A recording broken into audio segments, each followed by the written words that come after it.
How's it going, guys? Sleepy Jim here. Welcome back to my insane difficulty walkthrough here on Gears of War Judgment. This is a section of the campaign that is probably one of the most difficult, especially on insane difficulty and especially with the declassified mission.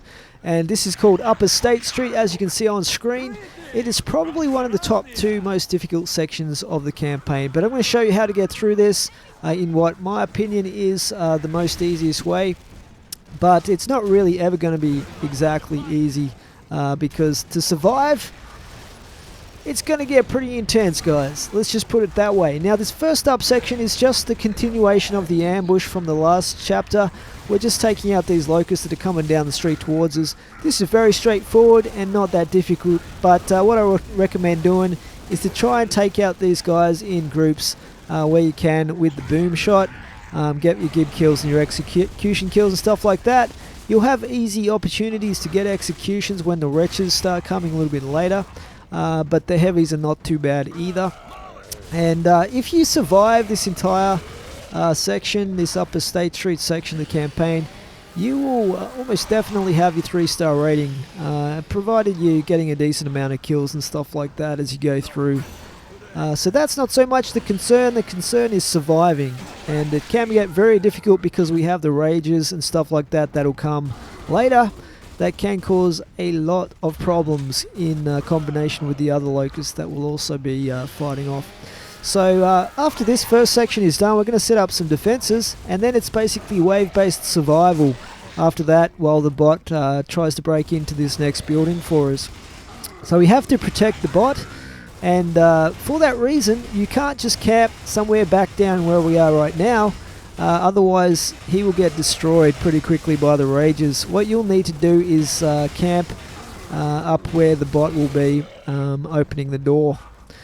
So, we've basically killed off all the rest of the locusts in this first section. We're going to pick up some items here and just plant a few ink grenades and things like that. Every little bit helps, I guess. A couple of E-holes will be opening up, so I'll plant one here, which is where one of the E-holes, the second one, will open up.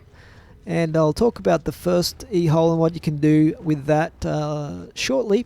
But as we come up here, we're just going to plant another ink grenade on this pathway. This is where most of the locusts will be funneling up towards us in this next section. Just over here, it can be hard to spot them, but there are some grenades you can pick up right there that will come in handy as well. Right down the back here behind this dumpster, you will find a very important weapon, which is the double barrel shotgun. This is very, very important because with the rages, you can take them out with one blast of this thing if they get too close for comfort, and believe me, they will during this section. So that's essential to get that.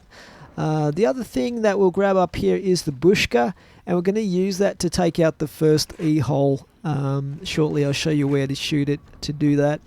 Now also we have a sentinel up here that we'll be able to position right here. This is a range sentinel. I'm just going to plant it here. The reason I plant it right here is I'll be able to reload it from cover around that corner there, and you want to keep that reloaded throughout as much as you possibly can. We have a one-shot as well. We're going to put it down there for where we're going to use it initially. We're going to be able to take out 2 or 3 of the heavies with that, but after that you don't want to hang on to it because it's just going to be too unwieldy, and it's going to reduce your freedom of movement and possibly get you killed if you try and hold on to that too long. So we're going to come back here. We've got some more frag grenades to pick up there to get our maximum of 4 that we can carry at one time. Also right back here there is a tripwire crossbow, so we're going to set up some of those as well. And there is a maximum number of tripwires you can set at one time. If you plant too many, they will just, the first few will start disappearing on you. So we're just going to plant these across here to take out the locusts that will come up the pathway to us to start with. And plant one here as well to stop them, or to try and take out the ones that try to flank us. And there is one more tripwire crossbow as well that we can grab too. But there's a couple of onyx boxes around this area here. I'm just going to plant that frag grenade or 2 as well. And the first Onyx box is up there where we got the Bushka from.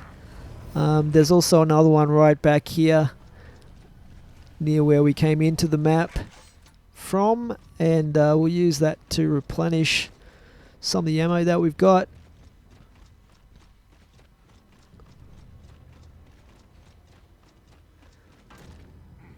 You're not going to have much opportunity to come right back here to use this during the next section, so for that reason we're just going to use it to pick up some extra ammo for the two guns that we have at the moment, which is the Bushka and the double barrel. Okay, now the other tripwire crossbow is up here, and there's also a regular ammo box up here as well. So yeah, you want to take your time setting up these defenses, if at all possible.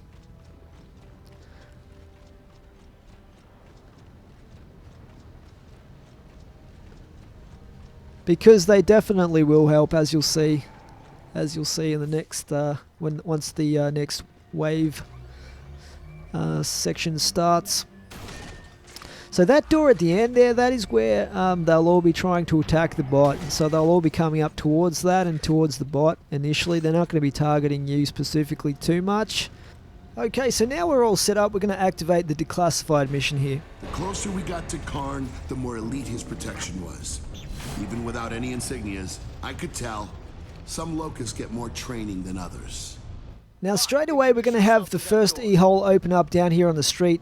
As soon as that car starts shaking, you want to fire off this Bushka right where that E-hole will open up, and that should close it, and hopefully you will get a ribbon for that as well towards your 3-star rating, but it will also prevent a lot of the heavy locusts straight away from spawning in. So we have closed that E-hole. The second E-hole will open up to the right where we planted that first ink grenade over there, where I'm pointing the one shot right now. But we'll allow the locust to spawn from that one because we do want to have enough to kill to get our 3-star rating going as well. Going to get a nice double kill there with the one shot. And this is where we have a few rages, but not too many. But later on they just start coming up here like crazy, as you can see. So that's where the double barrel has proved its worth once again. And you can see basically that dude just ran straight through the tripwire and did not kill him. They are pretty tough, these guys. Obviously their weakness is if you go for the head on them, but they're still pretty difficult to take down quickly. And they will kill you in 1 or 2 hits. So you have to be super careful if they're up in your grill like that. Okay, so we've got some maulers coming up towards us there. You can see that we have the Onyx box right there. We're going to grab that to get some more ammo going. But you will go through the ammo in this section because it is quite lengthy, and you're going to have a ton of these heavies coming up. We've got some more rages coming right now. But just make sure you keep that range sentinel reloaded at all times. You don't want to just let it sit there doing nothing, because that is going to do a ton of damage to these guys. If nothing else, it's going to distract them a lot as well, as are your teammates. Okay, so the Rager was coming for me there for some reason instead of the bot, but the bot is on 100% right now, so we're actually doing pretty good.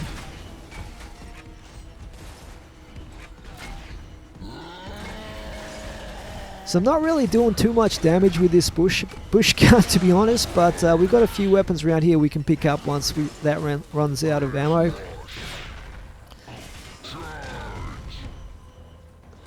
But really the most difficult section here is trying to survive the rush attack from the Rages. They cause a lot of problems, and they do a ton of damage to the bot if you let them get to it for any length of time. So you want to try and take those down as quickly as you can, and revive your teammates as well. It's very important, because if you don't, then the enemy will be focusing on you rather than getting distracted by your teammates.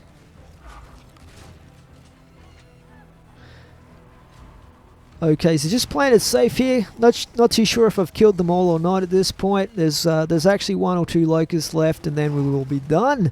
Now, this may make it seem perhaps quite easy, guys, but believe me, it's not. It does often take a lot of attempts to get through this section. But I have tried camping down around the corner to the right down the end, and believe me, if you try and do that, it's a little bit safer. You have a lot more range to take out these guys, especially with what I'm using right now. But the problem is the bot will usually get destroyed very quickly if you try and do that. So you're pretty much forced to camp here on the stairs right where the bot is. So I hope this helps, guys. If you have any questions or have any thoughts, things that helped you get through this section, let me know. But that is Upper State Street done. Coming up next, we have the State Street rooftops. But for now, that is it. Slippy Jim out. Thanks for watching.